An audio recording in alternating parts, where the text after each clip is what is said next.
नमस्कार दोस्तों, आप हैं अपने ही गुड लिविंग चैनल पे। और भाई आज का वीडियो है बहुत बढ़िया और सभी प्लांट्स के ऊपर है वो, जो कि आपके आउटडोर शेड लविंग प्लांट्स हैं या आपके इंडोर प्लांट्स जिनको आप बोलते हो, तो सेम ही बात है। और आज बात करेंगे दोस्तों, मैं भी झूले पे बैठी हुई सोच रही थी कि आज किस प्लांट पे वीडियो बनाऊं, तो मुझे ध्यान आया कि इस टॉपिक पे मैंने बहुत टाइम तक कोई वीडियो नहीं बनाया। और जब दोस्तों मैंने प्लांट लगाया था तो मुझे भी ये किसी ने गिफ्ट दिया था, बहुत छोटा सा प्लांट था, इसमें एक ही पत्ता था शायद। तो ये है दोस्तों आपका मोन्स्टेरा का प्लांट। और दोस्तों इस तरह के जितने भी प्लांट होते हैं ना आपके, जो हम आउटडोर शेड लविंग कह देते हैं, इंडोर प्लांट्स कह देते हैं, तो ज़्यादातर ना ये रेन फॉरेस्ट वाले ही प्लांट होते हैं। रेन फॉरेस्ट मतलब इनको ह्यूमिड सा एनवायरनमेंट पसंद है, किसी की सपोर्ट पसंद है, जैसे बड़े बड़े पेड़ होते हैं जंगलों में, तो है ना, और उनके साथ ये उगते रहते हैं। और सबसे बड़ी बात दोस्तों, जब ये प्लांट है ही रेन फॉरेस्ट के, तो ये समझ लो कि ये हैवी फीडर भी होते हैं। हैवी फीडर आप कहोगे कि जंगल में तो कुछ नहीं होता, हैवी फीडर फिर कहाँ से हो गई ये? दोस्तों ये जो प्लांट हैं ये रेन फॉरेस्ट के प्लांट होने के साथ साथ हैवी फीडर इसलिए भी हैं क्योंकि ये देखो, जंगलों में जितनी भी पत्तियां गिरती हैं, घास फूस होता है, सारा का सारा जो भी होता है वो कंपोस्ट बनता है ना। पहले वो मल्चिंग की तरह काम करता है, फिर इन पौधों के लिए खाद का काम करता है और वही इनका फूड है। और यहाँ हमने अननेचुरली इनको अपने गमलों में उगा रखा है, तो हमें तो देखो ऊपर से इनको कुछ ना कुछ देना ही पड़ेगा। जंगलों में तो देखो अपने आप से पत्ते गिरते रहते हैं, खाद बनती रहती है, और बहुत दोस्तों लिमिटेड सी अमाउंट की जो सन रेज है वो इन तक पहुंचती हैं।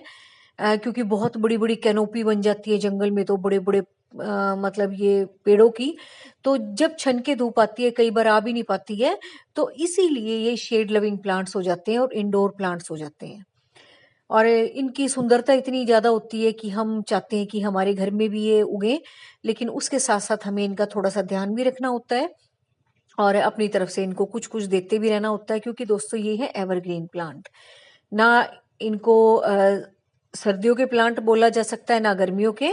तो इनको तो बीच बीच में आपको खाद देनी ही पड़ेगी, क्योंकि ये एक तरह से जंगली प्रवृत्ति के प्लांट है, जहाँ नेचुरल तरीके से इनका मतलब ये समझ लो पोषण होता ही रहता है नेचर की तरफ से।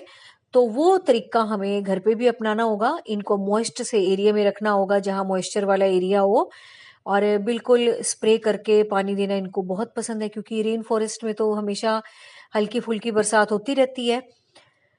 और शेड लविंग प्लांट्स हैं, तो ये समझ लो इतनी कोई ज़्यादा इनको धूप भी पसंद नहीं है। और डेकोरेशन के लिए दोस्तों बहुत सुंदर लगते हैं ये, अगर आप अपने गार्डन में इस तरह के प्लांट्स उगाते हो उन एरियाज में जहाँ की ज़्यादा धूप नहीं आती। तो वहाँ भी ऐसा ही होता है, कभी तेज़ धूप हो तो छन के आ जाती है, कम धूप हो तो कम मिलती है। तो इसी तरीके का एनवायरनमेंट आपको इनको घर में देना पड़ेगा। और बहुत सुंदर लगते हैं दोस्तों ये सारे प्लांट, एलिफेंट ईयर हो गए, ये मोन्स्टेरा हो गए, ये सिंगोनियम वगैरह हो गए, क्रोटोन्स वगैरह हो गए, जो जंगलों में ऐसे ही उगे रहते हैं।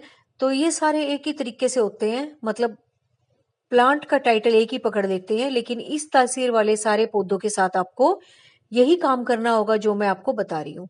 तो ये सारे देखो इस तरह के पौधे मैंने यहीं पे इकट्ठे करके रखे हुए हैं, एक दूसरे की सपोर्ट भी करते हैं, ये एक दूसरे आ, के साथ खुश भी रहते हैं। और दूसरा, जैसे एनवायरनमेंट में मैंने इनको इस तरफ रखा हुआ है, इनको ऐसा ही पसंद है।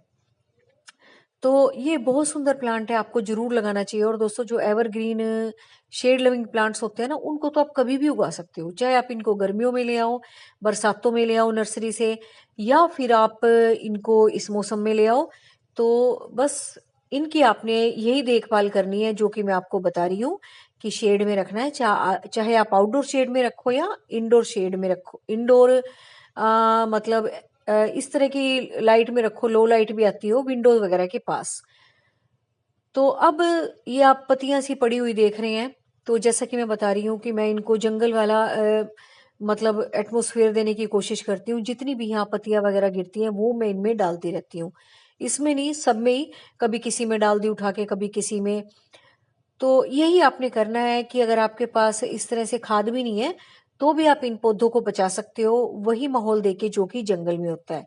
देखो इन्हें स्प्रे करके पानी पसंद है ना, कम सनलाइट पसंद है। और दूसरा जो कि जंगलों में पत्तियां वगैरह गिरती रहती हैं वही इनकी खाद बनती है, वही जो हमारे गार्डन में गिरती है उनसे हम इनकी खाद बना सकते हैं। इनसे क्या हो जाएगा, इनकी एक कवरिंग भी तैयार हो जाएगी और दूसरा इन पत्तियों से धीरे धीरे खाद भी बननी शुरू हो जाएगी। तो बस जड़ें इनकी ना दूर दूर तक फैलती हैं काफ़ी। और बस मैं भी बचा बचा के इसको खाद दे रही हूँ। तो आपने इसी तरीके से इनका ख्याल रखना है। अगर आपके पास दोस्तों खाद नहीं भी है तो भी आप जो गार्डन में से पत्तियां निकलती हैं सॉरी, गार्डन का जो घास फूस निकलता है उनसे आप इसको कवर कर सकते हो। तो मैंने जैसे कुछ दिन पहले बताया था मुझे खाद थोड़ी सी अवेलेबल हो गई थी, तो सभी पौधों में मैं बिल्कुल नहीं डालती, कभी खत्म ना हो जाए। कुछ में तो अभी जरूरत है ही नहीं, जो समर के प्लांट हैं उनमें मार्च में डालेंगे। लेकिन जिन पौधों को अभी जरूरत है, आपके विंटर वाले फूल हो गए, रोज हो गए और ऐसे इंडोर प्लांट्स हो गए, क्योंकि इस टाइम ना इनका ग्रोथ का टाइम है। और ज़्यादा ठंडक दोस्तों इनको पसंद नहीं है, क्योंकि एक ह्यूमिड सा एनवायरनमेंट इनको पसंद है, ह्यूमिडिटी से वाला, गर्म सा, ह्यूमिड सा। तो खाद में क्या होती है, गर्माहट होती है, तो वही खाद हम इनको देंगे ताकि उसी तरीके का थोड़ा बहुत मोल हम बनाने की कोशिश करें, ताकि हमारे पौधे बड़े अच्छे से उगें और देखने में बहुत सुंदर लगे। जिस पर्पस के लिए हमने लगा रखे हैं, तो बस आपने भी यही करना है कि अगर खाद अवेलेबल होती है तो ठीक है, नहीं तो फिर आपने गार्डन में से जो पत्तियां निकलती हैं उनसे इन पौधों को कवर कर दिया करो।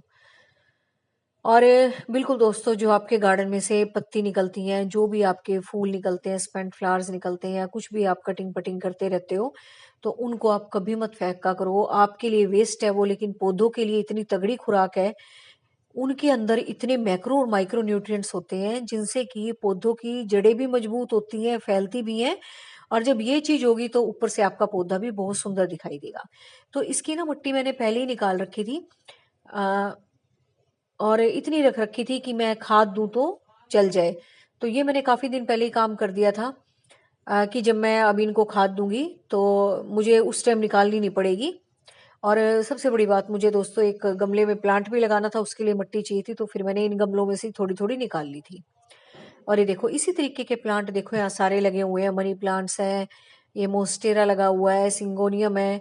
और जिनको लो लाइट्स ही पसंद है, एलिफेंट ईयर है, इनकी कटिंग, और इनकी कटिंग भी दोस्तों बहुत अच्छे से चलती है। तो जैसा मैंने बताया आपको, जड़ें हटा हटा के मैंने प्लांट बनाया है, नीचे से इनके पब्स भी निकलते रहते हैं और ऊपर से भी रूट वाला पोर्शन इनका बन जाता है, वहां से भी कटिंग करके आप नया प्लांट बना सकते हो। और बस यही इसकी केयर थी। और इसी तरीके से दोस्तों, आपने जितने भी आपके लो लाइट वाले प्लांट हैं उनकी केयर करनी है। इन सभी की रिक्वायरमेंट, इन सभी की केयर और इन सभी के बारे में जरूरी बातें बिल्कुल एक समान है, कोई आगे पीछे नहीं है। तो इन सब का ध्यान रखने के लिए आपको बस यही ट्रिक्स अपनाने हैं, जो कि एनवायरनमेंट इनको वहां पसंद है जहाँ के प्लांट है, उसी तरीके का आपको देने की कोशिश करनी है। तो उम्मीद है आज का ये मोन्स्टेरा का प्लांट आपको अच्छा भी लग रहा होगा। मुझे भी बहुत अच्छा लगता है, क्योंकि जब मुझे गिफ्ट मिला था तो कोई ये ज्यादा इतना बड़ा नहीं था, छोटा सा एक ही पत्ता था इस पे, और मैंने आपको लगा के भी दिखाया था उस टाइम। और अब ये अच्छा फैल रहा है, तो खाद देना तो बनता ही है ना। शुरुआत में तो देखो हम दे नहीं सकते, नई नई रूट्स होती हैं, कभी मत दिया करो। जब आपको लगे पौधा ग्रो करने लग रहा है, नई नई पत्ती इसमें से निकलने लग रही है, तब आपने खाद देनी है, ताकि उसको एक्स्ट्रा न्यूट्रिशन मिल सके। और वो मिट्टी में भी यकीनन सेट हो चुका होता है, अगर वो ग्रो कर रहा होता है तो आगे, तो इससे आपको भी सेटिस्फेक्शन होती है कि हाँ मेरा प्लांट अब ग्रो कर गया है, अब मुझे इसको कुछ एक्स्ट्रा देना है। तो भी उम्मीद है आज का वीडियो आपको अच्छा लगा होगा, और आप भी अपने इंडोर प्लांट्स के साथ ऐसे ही करोगे। और जब नए प्लांट भी आप लेके आओगे इस तरीके से कोई भी, तो उनके साथ भी आप ऐसा ही व्यवहार करोगे। तो ये था भी मेरा केयर करने का इन प्लांट्स के लिए, जो भी मैंने आपको बातें बताई हैं। तो ये सभी बातें इन पौधों के लिए जरूरी भी हैं, और बिल्कुल उसके बाद आपके प्लांट की रंगत ही कुछ और होगी। और बस आज का पौधा यही था दोस्तों, उम्मीद है आपको अच्छा लगा होगा। और भी कमेंट में अगर कोई बात मुझसे चूक गई हो, या आपके दिमाग में और भी कुछ आ रहा हो, तो फिर मुझसे कमेंट करके आप पूछ लेना।